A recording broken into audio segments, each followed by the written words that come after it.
Hello and welcome to Shoot the Hostage with me, Sarah, and my partner Dan. We're a movie podcast and we cover 8 films per season on a specific theme. Now, we swear, we chat major spoilers, and we occasionally cover triggering topics, so please do use listener discretion. If you like what we do and want to support us, consider hitting 5 stars on Spotify, or maybe subscribing or even reviewing on your platform of choice. We also have a Patreon with a free tier for lineups and updates, and 2 paid tiers with extra content and early ad-free uploads.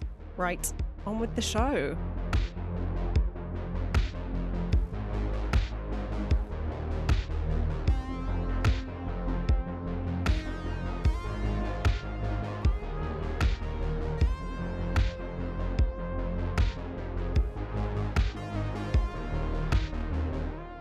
So, Sarah, we're still on true crime. It's the 3rd episode in your true crime season. Yeah, I love how you always emphasize your. You're accepting none of the blame. I accept zero responsibility for this season. I think even if you're a casual listener, you would go, true crime, that's Sarah's season. So I would hope so. Yeah, I don't need to emphasize that, but I have done, and I'm going to continue to. It's the 3rd episode, and it's another episode of thirds. It's not just our 3rd episode, but there's another 3rd in this film. Have you got any idea what I'm referring to? Another 3rd? Yeah. Oh, shit. No, I don't know. What's it, the 3rd? It's also got... Brendan Sexton the 3rd. Yeah. Oh, I didn't think you was going to get that. But, yeah, it was quite non-specific, but you did, so well done. He's not called Warren in this movie, His name is not fucking Warren, okay? No. I thought you was going to say his name isn't Warren in Empire Records either. That's true. We don't know what his name is. I can't believe this is our 2nd Brandon Sexton the 3rd movie. Maybe we'll cover... what else? Quick, give me another one. Welcome to the Dollhouse. Sure. I actually love that movie. All right. I'd never heard of him until Empire Records when we covered that. I don't think I'm familiar with him, and I can't think of another movie that he's in. But sure, Welcome to the Dollhouse. You can pick that in your next theme, maybe. He's also in Don't Breathe too. Oh, is he? Yeah, he plays a scumbag in literally everything. Yeah, I was going to say, is he... Why didn't they call that film Don't Breathe? Because that doesn't make any sense. They should have called it Don't Breathe Again. Don't Breathe. Hold Your Breath. That's a different movie. That already exists. Does it? It does. I don't think Don't Breathe 2 made any sense, though, really. What, the film sense or the title? The film itself. Let's not spoil it, but I didn't like that 2nd movie. I thought it was bad. I mean, fair. Yeah. Yeah. Well, maybe we'll cover that one day. Maybe. Before we get into the film discussion proper, have we even announced what we're talking about? Well, do we need to? We do this every time. It's in the title. Yeah, right. If you can read, you know you're listening to our show about Boys Don't Cry. Yeah. And before we start talking about it properly, I do want to just take a second to say neither of us is trans. We are not for a second saying that we have any authority to talk about these issues.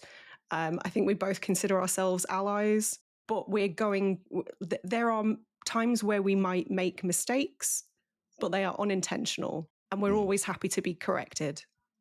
I'm happy to be wrong. Yeah. Please educate me. But we will be trying to talk about it with the sensitivity that it requires, I think. Thanks for saying that. I wanted to sort of say something to that effect too, but I'm glad that you did, because I would have got it wrong probably. But I guess what I was thinking about in my mind is that sometimes I might completely accidentally misgender someone, and that's not my intention at all. Like you, I am happy to be wrong, and I'm happy to be corrected. If I get something wrong, that's when I learn. So yeah. I'm always happy to learn. I know very little about the trans experience, but I do find that I find it incredibly important to talk about, and especially for someone like me who doesn't have much knowledge on it, for people to investigate it and educate themselves, I think is super important. So I'm glad that you especially in said that. this political climate as well. 100%. Yeah. Like now more than ever. And we should be able to have an open discussion about it. You said that we might get things wrong and we're happy to be wrong and happy to be corrected. But I don't think that we should be scared to talk about it. Like, if we do get things wrong, we'll hold our hands up. But I don't know. I don't want to be scared away from talking about this sort of thing. Yeah, Because I think it's super important for everyone to talk about it. Yeah. So. Yes. So, as I said, your season, your theme. Yep. Why did you choose this one, and when did you first see it? I saw this film shortly after it was released, so probably around 2000. The movie came out in 1999. Yeah. Directed by Kimberly Peirce. Big up female director. We like it. We love to see it. But yeah, I can't remember where I heard about it, how I found out about it. I certainly didn't see it at the cinema, but I did see it shortly after it came out, and I found it really impactful. I will say that. But I hadn't seen it in maybe, I don't know, 15, 20 years. Enough time had passed for me to have forgotten some of the gnarlier parts of the movie. So it was a much harder watch than I remembered it being. Right. Yeah. Well, we didn't say trigger warning, did we? But you sort of say that in the intro. It's implied this time. I would assume. So this was a first time watch for you, I'm guessing. Yeah, it was. I think I was super aware of this when it came out. 99, you mentioned, and it got Hilary Swank the Oscar for Best Actress. Yep. And I guess that would have been the 2000 Oscars. So that was a time where I probably would have been staying up to watch the Oscars. So I probably saw it, was super aware of it. But 16-year-old me would not have been interested in this movie at all. And I think given that I've mentioned in previous episodes that true crime is not really my cup of tea for the most part. I tend not to watch them. The exception being I, Tonya. Yeah, of course. But which again is a lot of the time played for laughs, which we spoke about last time. But in terms of this really kind of gritty, gnarly, tragic true story, it's not something that I choose to sit through typically. I would rather probably watch a documentary about this sort of thing. There is one, funnily enough, which I've also seen, but again, a very long time ago. So you hadn't seen the film. Were you aware about the case at all? Did you know who Brandon Teena was? No, not at all. Okay. No. Okay. I was aware of the film, and I was aware that it was based on a true story, but I knew nothing about it.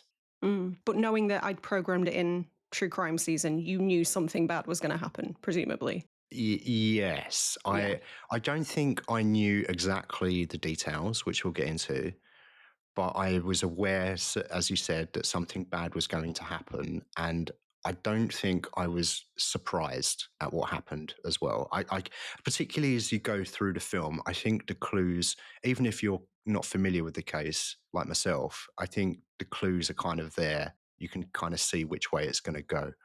And I wasn't surprised by what happened. And that's not a criticism of the film. If anything, it's a compliment because they're laying the breadcrumbs for you. So, yeah, I wasn't surprised by it, but it was still super impactful to watch and really, rightfully so, difficult to watch. Yeah, I think I'm going to sort of echo my sentiments from episode 1 of this season when we talked about Snowtown, in that I think I'm torn because I do think some of this movie is perhaps a bit overly graphic in places, and I don't necessarily think all of that was necessary. I've said necessary too many times. It doesn't sound like a real word anymore. It's not necessary. Quite. But I do think that films about cases like this should make you feel like garbage. They should be a really difficult watch. They should make you reflect on the darker parts of humanity and go, fuck. You know, and I think it sort of, for me at least, has definitely enhanced my empathy by watching films like this. Potentially to my own detriment because I cry at the smallest thing in films now. But yeah, I do think personally, for me, it's important to watch films like this, or at least be aware of them. Yeah. So let's start at the beginning, shall we? Before we get to all the horrendous, tragic stuff in the second half of the movie, it sort of starts off looking a bit like, I don't know, like a 90s hangout movie. Yeah, I Am I suppose so. wrong? You mean like the first half of the movie? Yeah. Well, but Well, like the first half an hour specifically. yeah, And the thing that always comes to my mind is Dazed and Confused. And I don't know if that's just sure. because I've seen that so much. No, genuinely. Just like a lot of the settings, like the pool hall, the roller rink, just like hanging around, drinking beers and stuff. And I don't Mm, know, that it just sort of, and the tone of it and the lighting and the music as well yeah. really sort of recalled that kind of a film. And I don't know if that was intentional to sort of lull you into a false sense of security so that the second half of the movie is even more shocking. I think so. Well, you're seeing this story from the perspective of Brandon Teena, and you're very much introduced to his POV from the opening scene. The opening scene is him driving on the highway. It's kind of a darkly lit highway. You can't see very well, being chased by the police. So that kind of clues you into someone that's on this sort of journey, that's Mhm. trying to look for something, but they're not quite sure what they're looking for. At least that's the vibe that I got from it. Okay. And then when he meets Candace in a bar. He even has a friend in the trailer. Is it friend, cousin? I'm not sure. I think it's cousin. Right. And he is cutting Brandon's hair, and they go to the bar, and the cousin decides not to go to the bar. So there's that family connection there, which is very quickly lost. What I liked about the first 10, 15 minutes is that very quickly you see that Brandon, well, in the first scene, Brandon, to me anyway, looks like he's looking for something, but very quickly feels like he finds what he's looking for. So, example of that is when he first goes to the bar and the camera is kind of behind Brandon, following him into the bar. And then a couple of scenes later, he goes into the bar again, but then the camera's in front of him. Like he now knows what he's walking into and he's comfortable with it. Okay. So I liked that it didn't linger on the confusion about Brandon trying to discover his identity. I do think this film is about identity Hmm. in many ways, but I like that it didn't linger on that. Very quickly, I feel like Brandon found out who he was or how he wanted to present. And I like that we didn't see much of that struggle. I'm sure there's another film that we could have seen about that, but it was kind of refreshing to not see that and just get to the point very quickly. This is who I am, and now I'm trying to find my family. And then that's when it goes into the kind of the hangout situation that you were talking about, because Hmm. it's the first half an hour is quite light, isn't it? And like you said, it does sort of feel like Yeah. it's trying to lure you into a false sense of security, which makes that third act so much more impactful. Mm. It's interesting you mentioned the cousin, actually. I think that their dynamic is really important in informing who Brandon was and the fact that he was perhaps a little bit too trusting, a little bit naive. Mm. I mean, he was what, 21 when he was Yeah, murdered? yeah, 21. So very young, very young. And I think, as you said, the cousin sort of hanging back because it's established that the cousin's a homosexual man. Yeah, And it's almost like he's been in that world a little bit longer.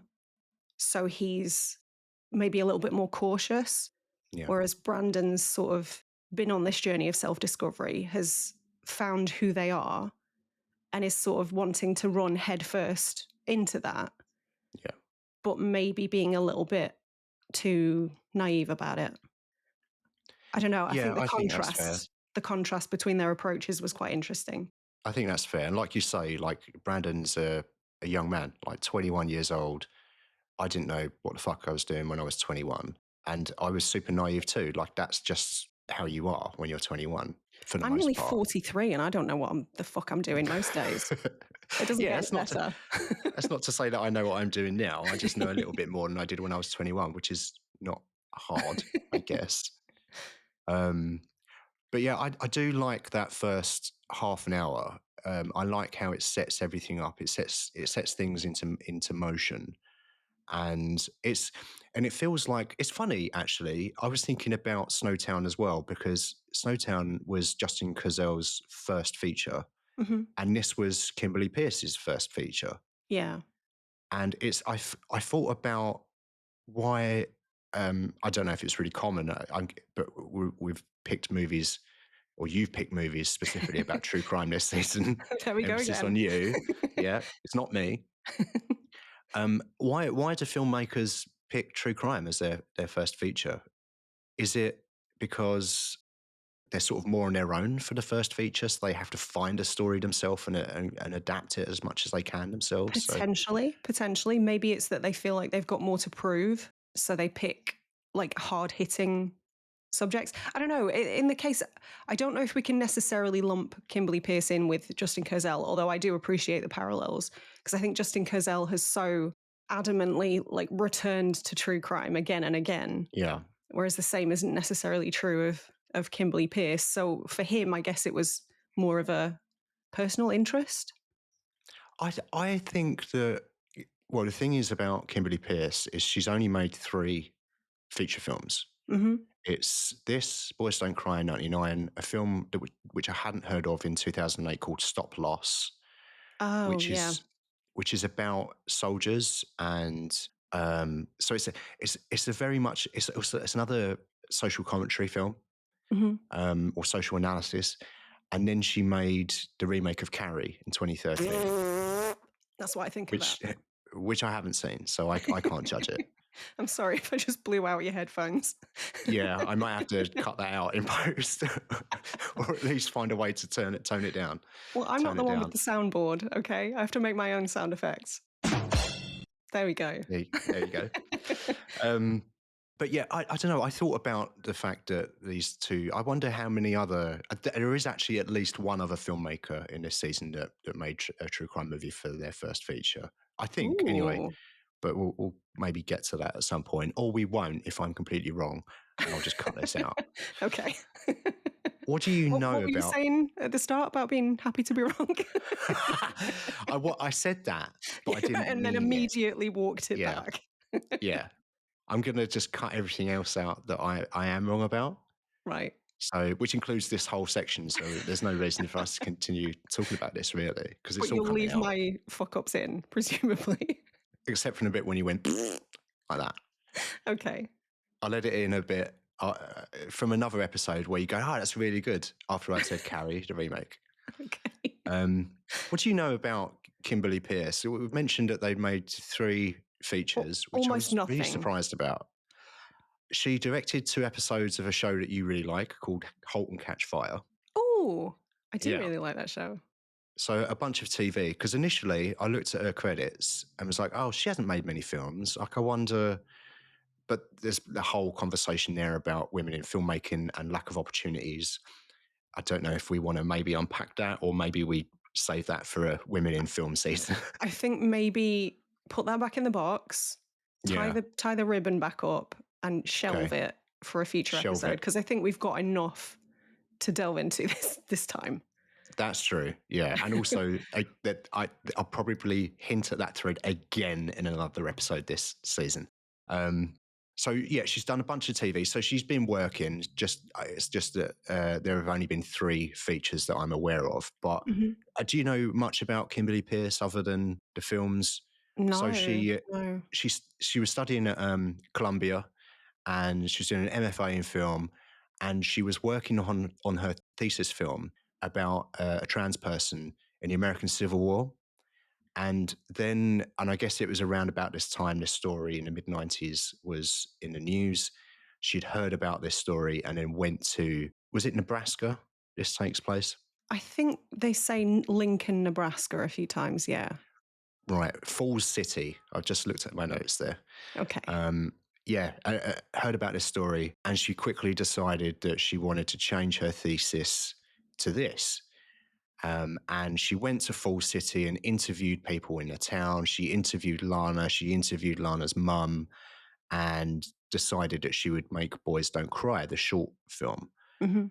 It gained a lot of recognition, found a producer, and quickly started working on the feature, and which came out around about 4 years after the short, I believe. Have you seen the short? I actually haven't, no. I tried to find it online and I couldn't find it anywhere. Mm. So I would have watched it, but I couldn't find it. Any excuse not to do homework, eh? Yeah.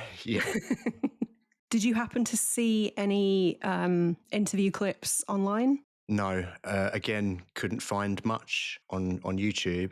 I found interviews with cast and crew, but like 5-10 minutes. It was surprising that I couldn't find that much about this film. I did read the Wikipedia page, but apart from that, I was really surprised at how limited the information was. Maybe I just don't know where to look. Maybe, or maybe you're just not on TikTok enough, because I found a lot of interview clips on TikTok. So quite a few of, as you say, Lana and Lana's mom, predominantly those two. But it was very interesting. And also some of the interrogation, well, I'm sort of hesitant to call it interrogation, but that's sort of what it felt like. The police interview with Brandon after the sexual assaults, which was, holy shit, harrowing to listen to. And I really hope that cop gets his karma. I was thinking about that too, and I because it's this film is obviously about injustice, and the fact that this whole thing, the murder part of it anyway, could have been completely avoided because Brandon reported the assault, and the policeman was just like, "Well, yeah, what did you expect? Like, you're presenting as a man, you know, play with fire, all of that sort of thing." So like the policeman has totally taken his own prejudices and chosen not to protect this person. And this whole thing could have been avoided. So yeah, I'm with you. This policeman should have been. I think this policeman should have been charged for manslaughter. Honestly, yeah. So 100%. second degree, accessory, anything. Throw the book at the man. But yeah, you're right. I think it seems like failure after failure, which is what's so frustrating. But yes, the rapes were reported. Some of that interview is online, and it's basically just the cop kind of asking increasingly intrusive questions about Brandon's gender identity, and it made me uncomfortable. I cannot imagine how it made him feel. And at one and I wasn't able to find this part, but apparently it got to the point where it was so intrusive and offensive that Brandon stopped cooperating. Yeah.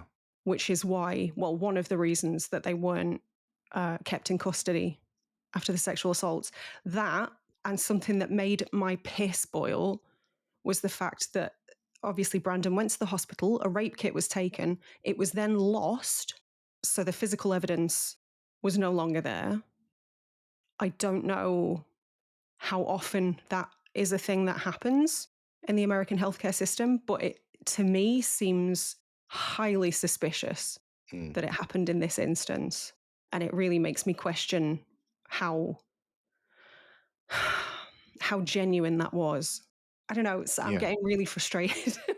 The whole thing makes me so fucking angry because in doing research for this, there's a lot of people online who think Brandon sort of brought it upon themselves.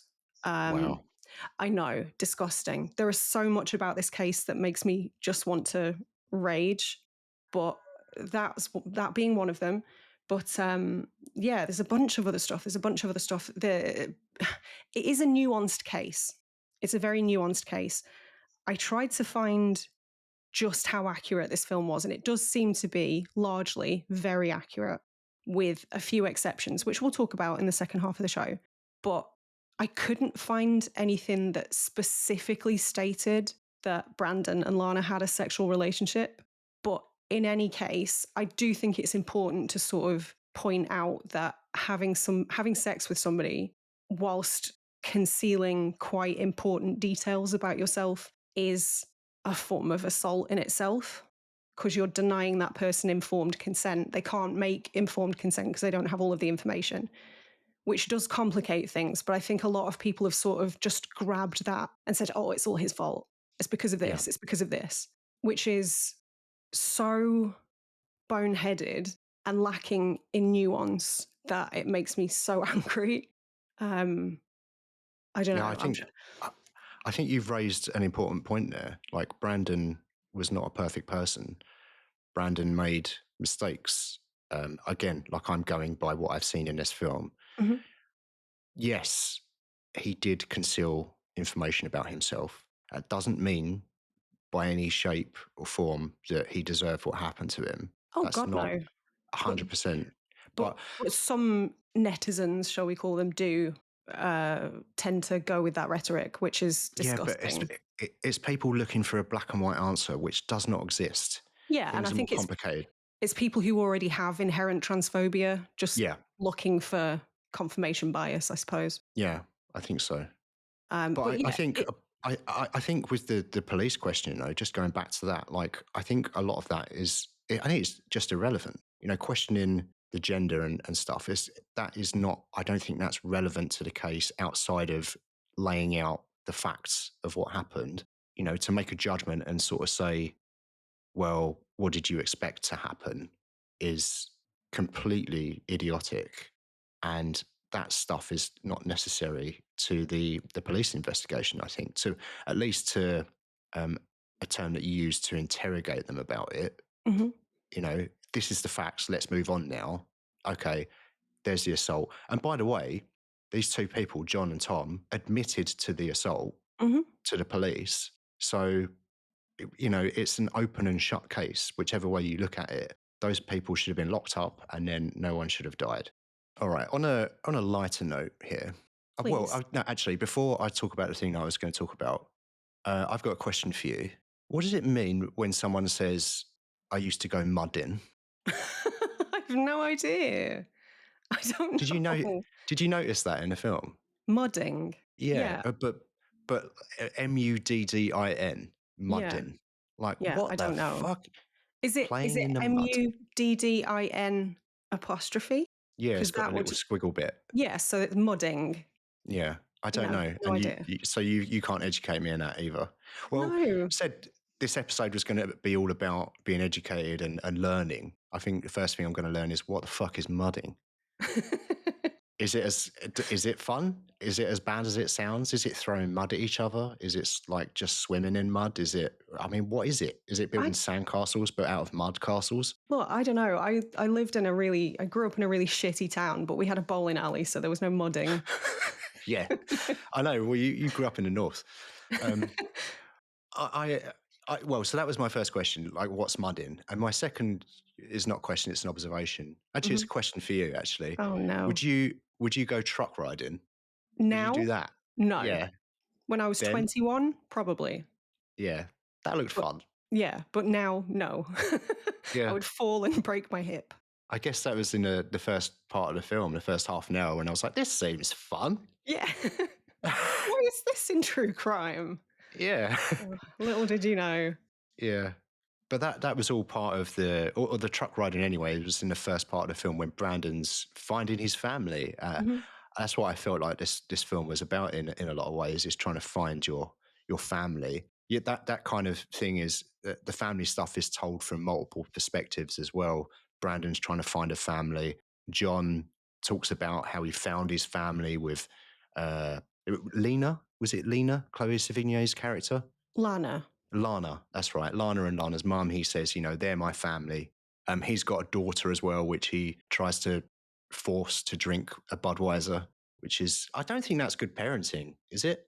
I don't think it's great parenting, but it's by far not the worst thing that guy does. Well, this is true. Yeah. And then he loses his shit when the kid has a piss on him. And I was Yeah. just like, that kid's a hero. Yeah. I would Everybody piss on should him be as pissing well. on this guy. Yeah. Absolutely. Yeah. But yeah, I thought it was interesting that the family dynamic was told from multiple perspectives. Obviously, I think this whole film pretty much is told from Brandon's perspective, but there are hints of that elsewhere. People trying to find their people. That's such a big theme in the LGBTQIA plus communities, though, is found family, the idea of Yeah. found family. And that's why there are like drag houses where they all sort of share the same surname and Obviously, I introduced you to Paris is Burning recently. You did. Again, this idea of like found families, because a lot of these people come out to their real families and are shunned. Yeah. Which is abhorrent, but happens. And so I really did enjoy that element of the film because that really did ring true. Yeah, it's funny. I thought about Paris is Burning as well, in a similar sense, actually, when I was thinking about the family situation, and in that very much feels like a found family, and it makes sense what you're saying, where a lot of the time when people come out, their families can't accept that for whatever reason, and people lose their families and lose their blood bonds, which is tragic, and then you have to find your people. So yeah, it's interesting that Brandon's real family in this blood family are not in it at all. They're mentioned, but I'm not sure what's true and what's not. So from from the very small amount of information I could gather about Brandon online, I wouldn't be surprised if that was true. And for one major reason, and that's because Brandon's headstone has his dead name. Oh, really? And the epitaph, I believe, reads daughter, sister, friend. Fuck. So Right, even okay. in death, they couldn't respect their identity. Yeah. So I do suspect that was probably accurate about the family maybe cutting ties. We've talked a bit about the film sort of establishing this kind of hangout movie feel. And I do want to talk about one of the reasons why. It was funny because as soon as the music started in that first opening and the credits rolled and it said music supervisor Randall Poster, and I was like, oh, that guy, I know that name. And I looked into him, and I don't know what it is, but like he had his fingerprints all over so many movies in the 90s that I loved, and I'd never noticed it before watching Boys Don't Cry again yesterday, how sort of distinctive his soundtracks are. So to give you a brief rundown, some of these movies you will not be familiar with. So music department, Kids in 1995 was the first one, which is another Chloë Sevigny movie, another very bleak film. I Shot Andy Warhol, another What's that about? female-directed movie. It was about a woman called Valerie Solanas who shot Andy Warhol. Okay. And I own The that. band. No, not the Dandy Warhols. Oh, someone named themselves after the band. Yes, an artist named himself after the band. Yeah. No, it's a film I own on VHS actually, so you will see it at some point. Barbed Wire. I've heard of that one. Oh yeah, I bet you have. you were the one person who bought a ticket to see that at the cinema. I didn't see it at the cinema. I saw it on VHS. Yeah, I bet you did. Did you rewind certain bits? Did you wear that tape Rewind, out? pause. Yeah. That tape did not have a long life. He also was music supervisor on a film called Suburbia, which no fucker has ever heard of. I've yet to meet anybody who's seen this film. Another one I own on VHS because there's no other way to buy it. But that's a Richard Linklater film. So I do wonder, I started to wonder if that's, yeah, exactly. Exactly. So I wonder if maybe Randall Poster is the key to all of this. Well, it's A the Life Less 90s. Ordinary. Oh, right. Okay. Which we rewatched recently. Rounders, which you bring up alarmingly often. Fucking love Rounders. We'll get to it one day. It's just been me geeking out about poker. 200 Cigarettes. Oh, I haven't seen that one, but I've seen Yes, you 199 have. Cigarettes. Oh, have I? Yes. Okay. It's my New Year's Eve movie. Yeah, Dogma, like a bunch of stuff, but a lot of sort of 90s kind of hangout stuff. So I wondered, when I delved into it, I wondered if maybe that's why my brain had gone where it did in terms of like the tone. Yeah, I can see you. Because for those that don't know, we're recording separately from one another at the moment. I'm in Morocco in a hotel. He's left You're me. in England.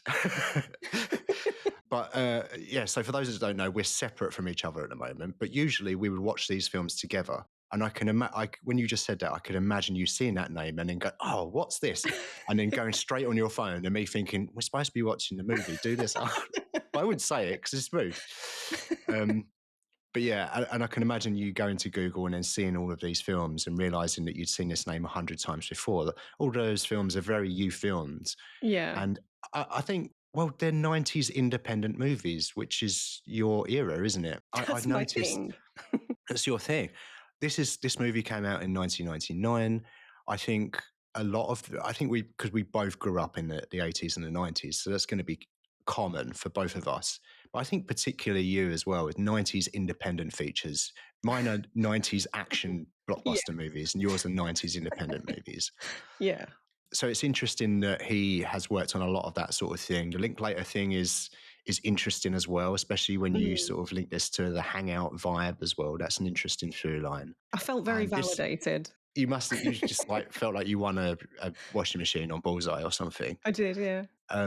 It's this is a Fox Searchlight movie as well, so Mm. it's made for under 2 million. I didn't really look. I just heard Hilary Swank say that on her Oscar speech. I read somewhere that she was paid $3,000 for Right, this movie. that makes sense. Yeah, That's it's nothing. incredible. That's It's, yeah. for Like an actor, that's nothing. Yeah, to the point where she couldn't afford insurance. right. Crazy. But it Yeah, that's shows how crazy. passionate she must have been to take on this role. Well, I'm not sure. Well, there's that. Yeah, hopefully she was sort of passionate about it and felt that it was a important, interesting story to tell as well. And she did lose us. She was great in this, by the way. I mean, probably don't need to really say she Yeah, won the Oscar. that's kind of a Like, given. she's had enough praise. Like, let's forget her. She and it's I don't know. I got my cynic hat on here a little bit, right? Because when I was watching it, I saw Fox Searchlight pop up, and I sort of rolled my eyes a bit because I was like, "Oh, you made this to win an Oscar, then?" And probably they did. Like they probably saw the story, they saw how popular the short was, they gave it a low budget, they greenlit it. They were hoping for Oscars, and also you don't win an Oscar unless you're pushing to win an Oscar to some degree. So there is that.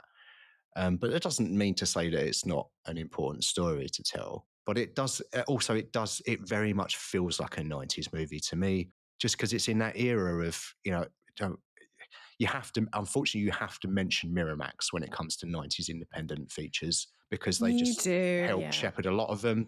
And obviously, the connection no one wants to think about. But the fact is that studio greenlit a lot of independent movies, which some are good and some are bad.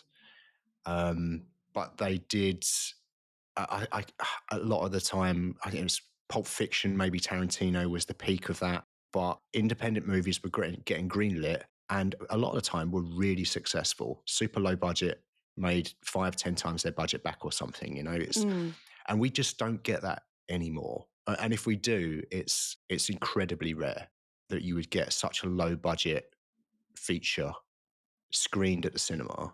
Yeah. Well, Doesn't really happen. It doesn't, no, but I do feel like A24 are trying hard to fill that role these days. So yeah, that's true. They are, but I mean, Fox Searchlight that still exists, but obviously it's Disney now, so Yeah. they're not going to. It's not the same. There's going to be more brand protection there. It's they're not going to be greenlighting many things for $1 million, 2 million quid. It's funny whenever I see the Fox Searchlight logo pop up, I am a little bit like, oh, it's an Oscar movie, is it? But yeah, that's just I don't know why I went off on that tangent, but it's because of your sound person, your music person, Randall Randall. What was his name? Poster. Randall Poster. That sounds like a Marvel villain. It does a little bit, but a shit one, like a low level one. A shit one, yeah, like Captain Purple or whatever his name is. No, he was a good one actually. He was a good baddie. Captain Purple. Yeah, in Jessica Jones. Yeah, I know who you mean. Horrible person, great villain. Agreed, yeah. Yeah. But sort of jumping off from what I was saying about the music kind of helping to establish this hangout movie feel, I think simultaneously, and I don't know if this is because I am watching this from the perspective of knowing the story and knowing what happens. I cannot remember what my experience was the first time I watched it. Obviously, it's been a while. But it achieves like a real sense of sort of dread, especially from sort of like half an hour in. There's a real sort of simmering tension, even if you don't necessarily know why. Yeah, Did you experience that as well? I did. I think for me, I mentioned the opening scene when Brandon's trying to escape the police on the highway, not really knowing where they're going. Hmm. At least that's how I felt about it. And then about the half an hour point, you get a very similar scene where they are being chased by the police again, Hmm. and John's saying to Brandon, "Look, put your foot down. We'll try and outrun them." And that is like sort of a recreation of the original scene, but this time Brandon's not on his own. He has his newfound family with him, Hmm. and it was from that point where things I thought became more ominous. You had the first kind of half an hour where we're finding the family, it's a hangout movie. And then from that point forward, it feels like John is starting to become more sinister. We'd already seen him trying to force feed Budweiser to his daughter. So you know that this guy's not a good guy. And he's Hmm. been, and I don't know if, I can't remember if you know why he went to prison. So the clues are starting to be laid there, but it's at that point where Brandon's like, why did you almost got us all killed? Yeah, I think John that says that to Brandon. there's enough character stuff laid out that you can piece together. He didn't go to jail for like climate protesting, you know. Yeah, yeah. There's enough there that you kind of go, yeah, this guy's maybe not that great. Yeah, but it's then that point where he sort of blames Brandon for being caught by the police when it was Yeah. all his idea to do that stuff, and this is the point where you are like, oh, this guy's insane. So that's for me anyway, where it started to get a bit more sinister, and I thought it was interesting that happens at the point where, and that links back to the opening scene of the movie. It's almost Hmm. it's like the movie's starting again not from a different perspective, but with newfound knowledge. I thought that was Yeah. a super interesting choice. And it's from that point on where it's like, okay, now things are getting tense, like you say. Can we talk about how good Peter Sarsgaard is as well? Because obviously we've given Hilary Swank her flowers. She got the Oscar. We know she's phenomenal. But Sarsgaard, in that moment when he sort of flips, when that switch is flipped, oh, what a piece of shit. And Yeah. I think for some reason, this role of his is so embedded in my mind that whenever I see him, I mean, he does often play a bad guy, but whenever I see him, I'm just like, oh, you absolute bastard. And I think it's because of this role. I'm not overly familiar with Peter Sarsgaard. I always get him confused with a Skarsgård, but he's actually a Sarsgaard. Yes. Drop the K. Yeah. So I'm not super familiar with him, but I do, having now seen this, I do wonder if this is the role that landed him the great role that he had in Green Lantern. Like you can see a through line between him playing this role and the character portrayed in Green Lantern, which he didn't get the Oscar for the Green Lantern um, character that he portrayed, but I Can don't I know, should he have? can I just say for everybody listening, Dan just delivered that with a totally straight face. That was quite admirable. It's very because it's a very serious thing we're talking about, Yeah, Sarah. yeah. We're talking about Sarsgaard's role as this real person that committed these murders, and Hmm. it's a serious thing. But also his role in Green Lantern. Yeah, it's important. I can't. No. I don't know him from many things. He's one of those people where I know his face, but Oh I yeah. don't. If you went It, through his IMDb, you'd recognize loads of stuff, I'm sure. well, I did, and I recognised Green Lantern and the Batman. Seriously, is that it? Yeah, and I wrote Oh. down Orphan, but I don't know if I've seen that. Maybe I have seen some of it. I don't know. But I don't remember him in it. It's not great. It's not great. No, Some people like it. but He's also married he's. to Maggie Gyllenhaal. Oh, is he? Hmm. Oh, I didn't know that. But yeah, he is good in this. I'm going to go back again to Snowtown with Daniel Henshall, and the kind of the flip that he had in Mm. that. At one moment, he seems like he's a warm person and accepting and trying to protect this person. John kind of gives that vibe at the start of the film, at least with the fight in the bar. Seems like, come and join our family. There's a Mm. drink. There's a cigarette. Come and be one of us. We're just the lads and we're the boys. We're going to ride some trucks and go mudding. Um, Banter. Bants, yeah, super bants. Just lads being lads, and it is very impactful where he has that flip at that point, and you realise, oh, this guy's a psychopath. And after that point, it's very tense because you just don't know. Hmm. Like I said, I had an idea of where this film was going, but I didn't know when and the circumstances at which point the facts of the case or the most tragic parts of the case were going to be presented to us. So it was very tense from that point forward. And he was great. He was really good. And I think it just makes me want to go back and watch Green Lantern again. Yeah, I think you should do that. Maybe that film is better on a rewatch. Maybe it's one of those that now you understand it and, you know, it's hard to get your head around it first. But yeah. I think maybe I might understand it more, I think, if I give it another go. We should watch it together. When I'm back, maybe the first film we should watch is Green Lantern together. I think you should watch it today on your own in isolation. Okay. Well, if I can't find it streaming anywhere, I don't want to steal it from the internet because it's one of these independent movies, and I don't want to, you know, take money away from independent filmmakers. So I'll have to wait until we're back. Maybe I could just buy it. I respect your commitment to the bit, but shall we talk more about Boys Don't Cry? Yeah, listen, I'm sorry to keep lambasting the Green Lantern joke, but the thing is, I'm a silly person, and there's not much to be silly about in this movie. No, agreed. And I did think so that. if I can find a little bit where I can be a bit silly and it's still respectful, then I'm going to do it. I'm sorry, and I'm going to probably come back to this Green Lantern bit. So fuck you. Okay. Do you know what? I didn't know, while we were on cast, actually, Brendan Sexton III, we've already mentioned this is our second Brendan Sexton III movie. Brandon. Put some respect on his name. Isn't it Brandon? I thought it was Brendan. Well, why don't you Google it? I am. I've written down Brandon, but it doesn't mean that I'm right. It's Brendan. Well done. If you continue to do this might be the first podcast walkout. Do not weaponize the soundboard against me. I can't promise that. He's also in 3 Billboards, which is a film I've been meaning to rewatch for a while now. Yeah. Great movie. He's also in the new Shelby Oaks film. Yeah, I literally just saw that. One. Yeah. I have not heard great things. Oh, I've heard okay things. Oh, okay. I haven't. But maybe it's worth watching for Brendan Sexton III's performance. I mean, I'd watch it just because it's a horror movie, isn't it? Yeah, found footage. Yeah. Is it? Oh, okay. I'll watch it because I like Stuckman. Are you a Stuck fan?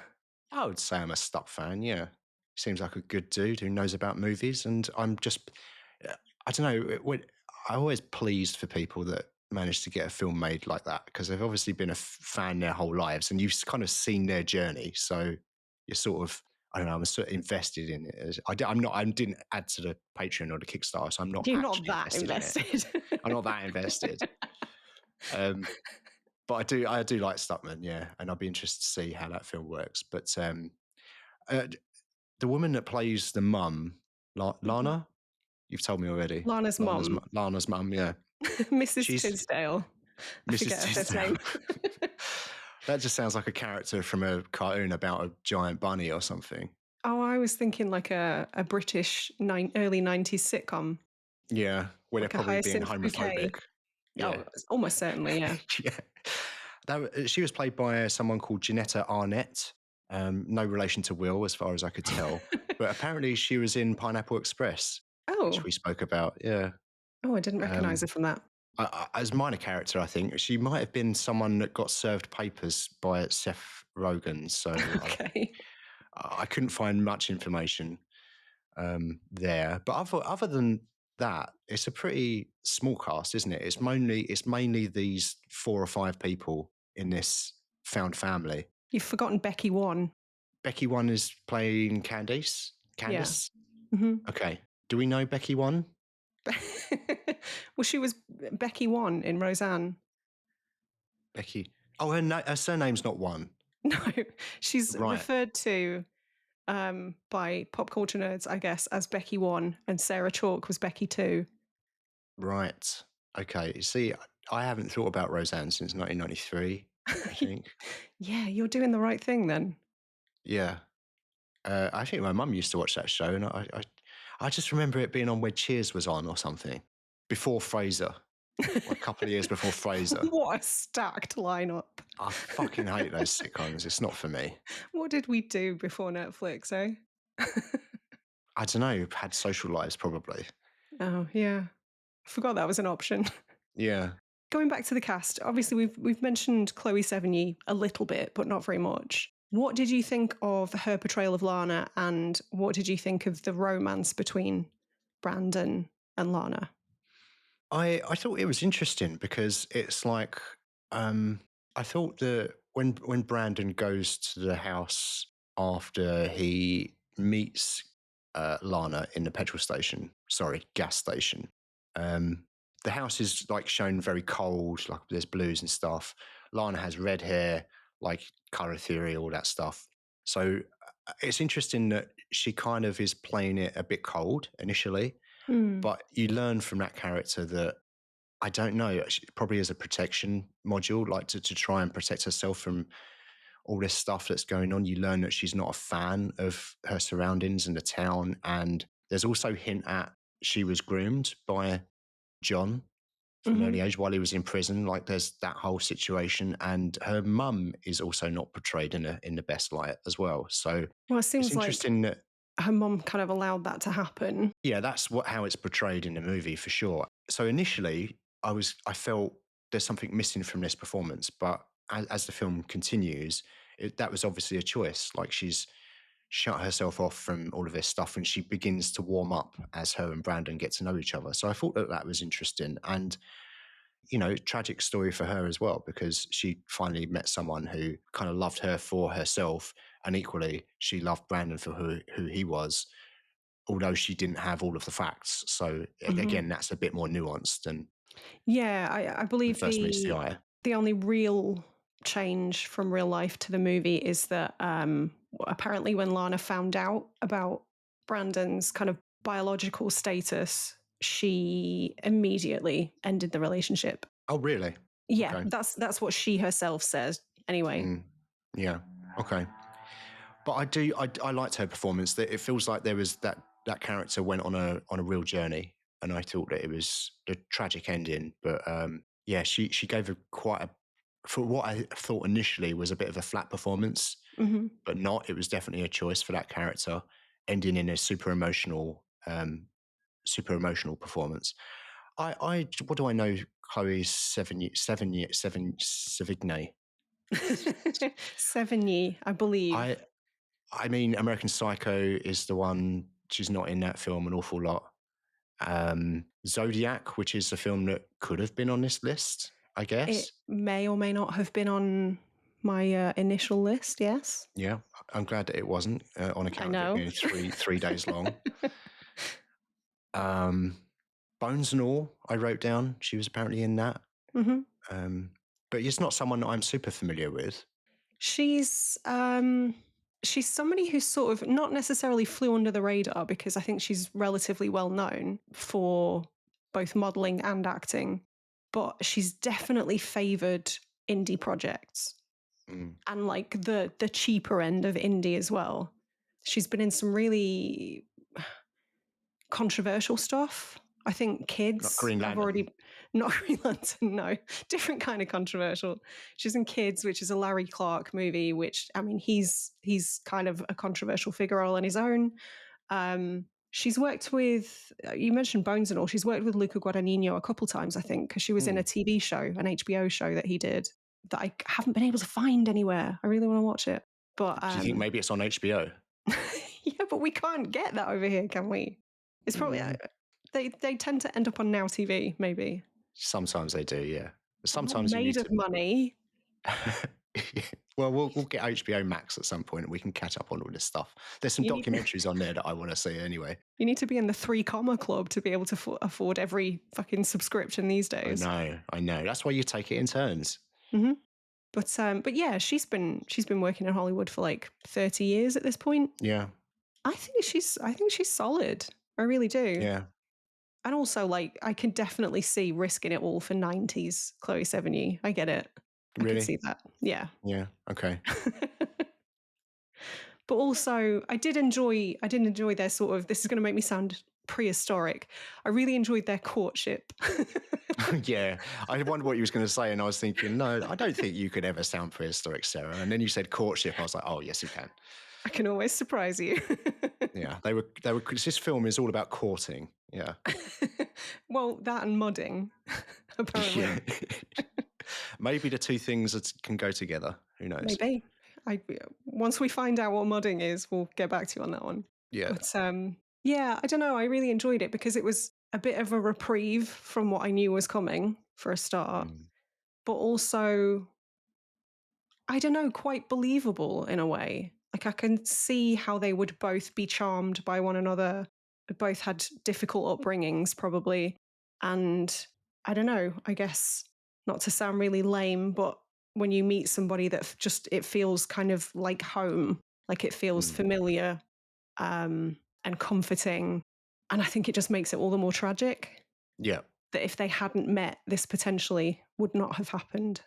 Real life doomed romance. Yes. Yeah. Well, speaking about real life, I do want to sort of get to the ending of this film.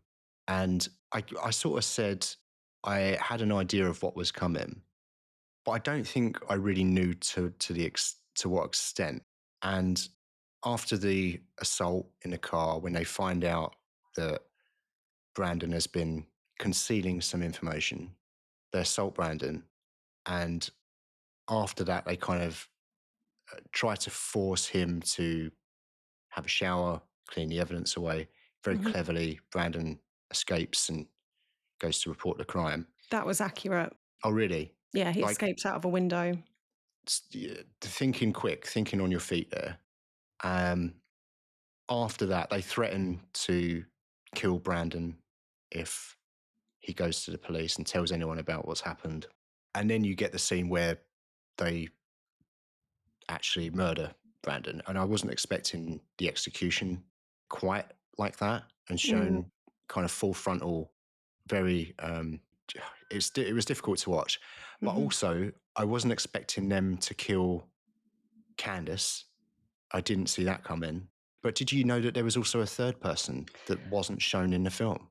I did, and I've got really mixed feelings about it This is because, where I was leading. I wanted to ask you, Philip Devine was that person's mhm, name. He yeah, was who was the also black murdered. man. Yeah, also murdered that night.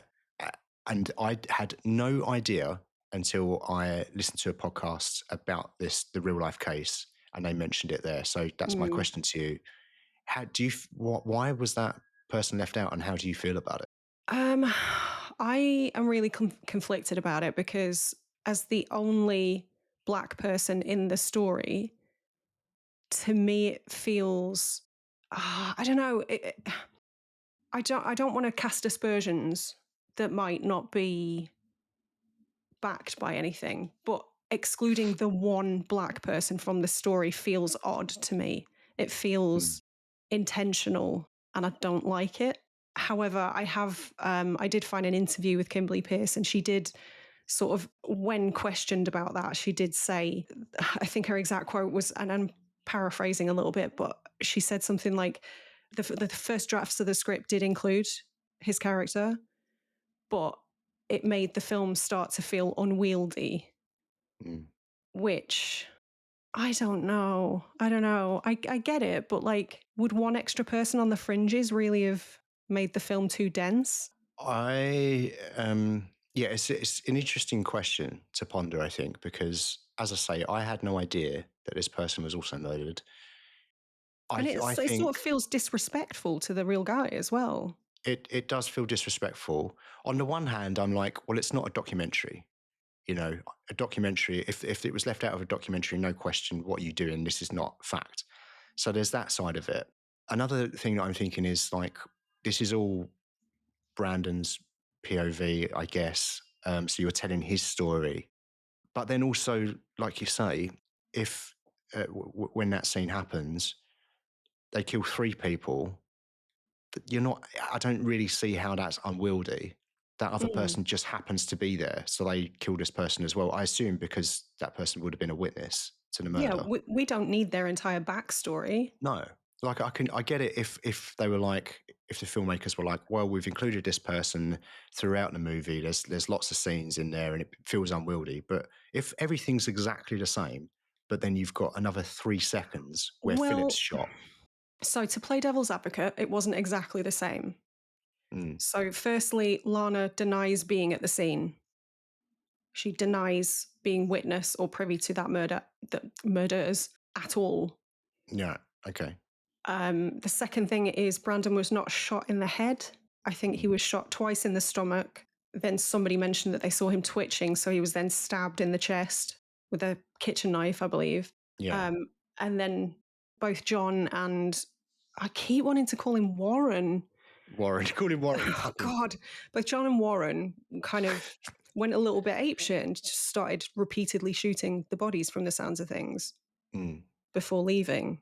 So it didn't play out quite like it did on screen. Yeah. Which again makes it even more curious that you would make those changes and then not include this other person. I don't know. I think it's a sensitive topic, isn't it? Because as you say, it's a black man, it's a black dude that was murdered, and they chose to not put this character in. I think so that you've got to question that, and I think it's important to question it. I don't think that there's any sinister intention there. I think it's purely a filmmaking decision. And like I say, it's not a documentary, and there's always artistic license with these things. I don't know. It's a tricky. I don't really have any answers. I thought it was curious that they chose not to include that, and I don't Yeah. really see. I don't really see what the difference would be. I suppose you could. Again, I'm also going to play devil's advocate. If you introduce this guy in that scene only, and then you shoot the only black person in this film without any backstory, then there's also perhaps some criticism there. Like, who is this person? Like, there's no answer. I don't think there's a correct answer. Either you include that character and make it and give them more to do in the film, but then maybe I don't know. No, I I don't have get an it. answer. I get it. I'm happy to give them the benefit of the doubt, but I may be side-eyeing the decision a little bit. Yeah, and I think you're right too. I think you're right too, for sure. But it's not a documentary. You know, it is a narrative interpretation of the facts. So no one is saying that this is exactly how things went down. So I think I don't know, to disregard the film completely because of that, I think is, I don't know. I don't think it's right to do that. Yeah, I would never Should they suggest. I would never suggest that. No, I know, but I don't know. It was an interesting, it's an interesting question I wanted to ask you about. Yeah, it's not normal that we're tackling such hard-hitting things. We're normally No, I laughing know. about fake kangaroo penises. That's true. Yeah. There There's is no a way fake penis in this, though. If we're going to yeah. mention, I it's was the going to say thickest dildo I've ever seen. I was going to say there's no way we can work that into this show, but you did it. You did it. Found a way. Bravo. Yeah. When I think it's the scene after Brandon gets out of the shower and putting on that. By the way, how uncomfortable would that strap thing be to hold your breasts down? Binders, yeah. Yeah. God, that looks restrictive. My first exposure to that women who felt any sort of gender dysphoria like would wear binders or make their own on their chests was in, I believe it was the 1995 movie Now and Then. Okay. Which is a really nice sort of nostalgic coming of age thing. And it was Christina Ricci's character. Right. Okay. That was my first exposure to that. So, but yeah, incredibly inquire. Like, I'm just sort of thinking about it now. That would hurt, surely. Yeah. Which kind of backs up to me that this is not, it's not a choice. It's not a mental illness. Why would anyone put themselves through that unless they truly were born in the wrong body and felt so deeply uncomfortable? Yeah. Enough to make those changes. Yeah, and like none of the decisions that Brandon made were easy decisions. There's struggle the whole way through, and I thought it was interesting that we saw some of even the logistical stuff that I probably wouldn't think of. You know, the binder, having the dildo hidden under a towel, having getting a period, and having to be secretive about that, and you know, going to the gas station and stealing them ultimately. I wouldn't have thought about any of that sort of thing. No one would choose to live this way. unless they felt that it was absolutely the right thing to do. And I thought it was interesting how, I think it was at the start of the film when the cousin said, why don't you just admit that you're a lesbian? And Brandon's like, well, I'm not a lesbian. And I thought that all of that stuff was super interesting as well. Quite respectful, I think, in the way that it presented those decisions, or it felt that way to me. I think so, yeah, and probably somewhat ahead of its time as well. And kind of, I guess this film was in some ways a bit of a game changer because it You won an think so? Oscar, because it was, yeah, Yeah. in some ways, yeah. Yeah, I do think it's maybe responsible for sort of opening the door and allowing more of these sorts of stories to be funded and Yeah. told. And I mean, from a cynical view, of course, studios are going to be like, oh, we can win an Oscar by Yeah. talking about this. So I mean, like, yeah, I think it was in some ways groundbreaking. Definitely. And I'm glad that stories are being told, but also, like, I don't know, how many films about trans or gay people are about the tragedy of either coming out and the struggles? Like, can we not just have films that don't have the tragedy in it? Like, can we just have an action movie with a trans person as the lead or stuff like that? So I don't think I think we've come a long way, but I think we're a long way off where we need to be. Yes and no. I think maybe that speaks more to the sort of movies that you consume. I think because True. Yeah. I watch predominantly independent movies, so I've Yeah. seen trans rom-coms before. Okay. They do exist. They're not getting the big bucks thrown at them, but Yeah. they do exist. But I mean, I Escape Room 2, India Moore was in that. I think she's Yeah. fantastic. Put her in more stuff, please. What was that Dan Stevens movie we watched with Hunter Schafer? That one. Oh, Cuckoo. Yeah. Yeah, Cuckoo. It was, I mean, I didn't love that film. I thought it was okay, but just more stuff like that where Mhm. it's just not relevant, I guess, Yeah, it's is not a kind of my plot point. point. It's not a plot, Mhm. exactly. It's not a plot point. Yeah, I agree. And also that's one of the reasons I have such mixed feelings about this film. I do think it's excellent. I think it's really well crafted. I think it's really well acted, but I do have a few gripes with it because apparently Kimberly Peirce did initially push for a trans actor to play Brandon, but she Mm, spent 3 years trying to find somebody and couldn't. They apparently auditioned both biological men and women to play the role. But Hilary Swank was the one who sort of took it most seriously, lived as a man for 4 weeks before mm. production started, showed up to the audition looking like a man. And so I guess you've got to look at intention. Yeah. I don't necessarily fault them for making that casting choice, but I think because I think if it were made now, it would be a trans actor in that role. And I think it should be. But 25 years ago, we were in a different place and the discussions were very different. Mm. So I don't necessarily fault them for that. No, I completely agree. I think if they tried to find a trans actor to play that role and they couldn't, what can you do? You have to make a decision at some point. Hilary Swank did nail this, so I do think it was the right decision to cast her. But yeah, maybe now you wouldn't go down that road, nor should you. It does. I think this film is good and it's well made, but it does very much feel like a 90s movie in that way that it is a bit dated now. And You I say that like it's a bad thing. I'm not saying it's a bad thing. I'm saying that it's not quite my beat. It's not quite my vibe. I won't watch this again. I am Okay. glad that I've seen it. I didn't have a great time watching it. I thought it was an interesting watch. If you'd had a And great time well, watching this, we would be I knew having a you'd very say this. different discussion right I now. I knew you was going to say something like that. But I mean, yeah, I don't know. I'm going to say this every time in this season. Like, I generally watch films to have a good time. Mhm. So I'm shit out of luck this season. Apart from one, there's one more that you definitely Yeah, favour more than me. true, true. And maybe that makes me a bad person, but we'll get to that. Maybe. No, I think I completely agree with what you're saying. And also to go to sort of take it back a little bit, the other major gripe that I have with this film is something that you started to touch on, but I think I interrupted you, and that's that it's for those of us who are already aware of this sort of stuff happening, and for the trans people themselves.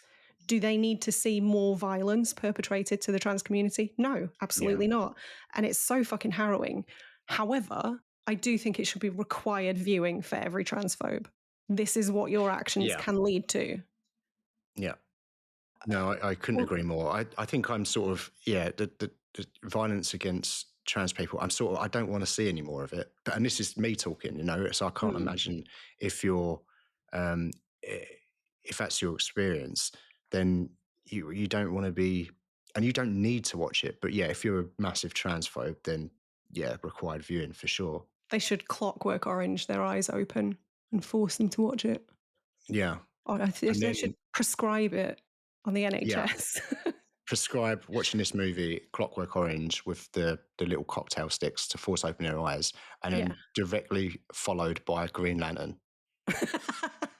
Yes. Yeah. Agreed. Yeah. And obviously we've tried to be as sensitive as possible when talking about this, and we did massively kind of gloss over the sexual assault scenes. But that's because it's hard to talk about. I mean, what can you say about it? This is what happened. I don't want to be graphic and talk about it in detail. There's the movie's there to watch. If you've watched it in preparation for listening to this show, then you know what it is. I didn't find much merit in talking about that scene itself. Yeah, I think potentially that scene was a little bit drawn out as well. I understand the filmmaker's decision to want you to sort of put you in Brandon's shoes and force you to empathize. But Kimberly Peirce actually wanted that scene to be longer. Really? But it didn't test well, so they edited it. But yeah, it's just deeply, deeply unpleasant. And to think that this is the sort of thing that Brandon was actually subject to is just too much. Too much, man. It's heartbreaking and it's tragic and it's an important story. And now I know what happens, but I don't want to think about it anymore, personally. So on that basis, is there anything else that you want to talk about with this movie? Not really. I guess there's only a couple of bits in my notes that I didn't really touch on. That's the karaoke song. The song that Lana sings in the karaoke bar keeps appearing. Obviously, there's a different version that's played over the credits. There's an instrumental version that's played during the end. So I thought that was an interesting motif that Mr. Randall Poster kept putting in there. But also, Lana was so dissatisfied with the way that she was portrayed that she sued the filmmakers after the film came out. Yeah, the mum wasn't happy either, I heard. No. I mean, she's not portrayed in the best light, is she? Well, do you know what? She seems like an arsehole. Don't be a shithead. Well, yeah. I mean, she's portrayed as a shithead, and I think that's the problem that she had with it. Well, I'm guessing she's claimed that she's not a shithead, but it seems like she's portrayed as a shithead. Yeah. But that's about it. Cool. Okay, then. So next week we'll mark the halfway point of the season. You okay? Yeah, I'm doing the thing that I always do and trying to find the document with the lineup. Okay. And failing. Oh, you can't find it? No. Well, you could. I'm signed in as Shoot the Hostage, but it's only showing me Radio Core Press plans. Oh, and that was only 5 years ago. Here's an idea. You could write it down ahead of time. That's something that some of us do. I mean, you're expecting a lot from me right now. That's all I'm going to say. Okay. Well, I have it written down here. Would you like me to let you know what's coming up next in your season? Would you do me a kindness, please? Yeah. So keeping it light and fresh again next season, halfway through the season, we're doing Summer of Sam, that uplifting movie. Oh, okay. Yeah. That's less difficult to talk about. Well, yeah, I guess so. And also very strange, but it's got Johnny Legs in it, so... It's got Johnny Legs, it's got Adrian Brody in it as a punk. Doing a really bad Cockney accent at one point. Oh yeah, I'd forgotten about that. You did make me watch this a couple of years ago, so I have seen it. Make you? Yeah. Yes, I made you watch it. Yeah. But yeah, another uplifting story. Yeah. Sorry.